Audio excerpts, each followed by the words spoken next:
गर्मी के मारे अवाम को वफाकी वजीर तवानाई ने खुशखबरी सुना दी। अगले 10 दिन में लोड शेडिंग आधी करने का दावा कर दिया। फर्नेस ऑयल गैस मिलने के बाद अगले 10 दिन में लोड शेडिंग में कमी होगी। खुर्रम दस्तगीर ने प्रेस कॉन्फ्रेंस में कहा, 1 मई से LNG, 2 मई से फर्नेस ऑयल और गैस मिलेगी। कुछ प्लांट्स मरम्मत के लिए बंद हैं। ईंधन की अदम दस्तियाबी के बायस 5,500 मेगावाट बिजली नहीं बना पा रहे। तवानाई बहरान की एक और वजह निज़ाम में तकनीकी खराबियाँ हैं।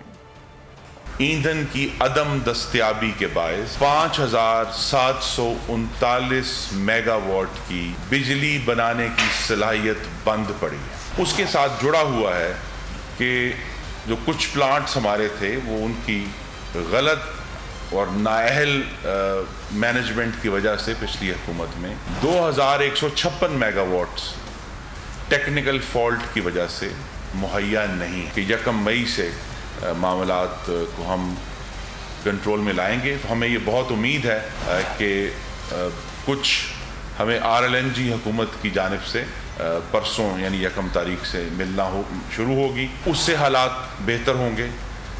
कुछ हम फर्नेस ऑयल एक्सपेक्ट कर रहे हैं 2 तारीख से वो अवेलेबल होना शुरू हो जाएगा। इस लोड शेडिंग में अगले 10 दिन में बहुत हद तक हमें ये तवक्को है कि कमी आ जाएगी। सब्सक्राइब करें और बेल दबाएं ताकि कोई खबर रह न जाए।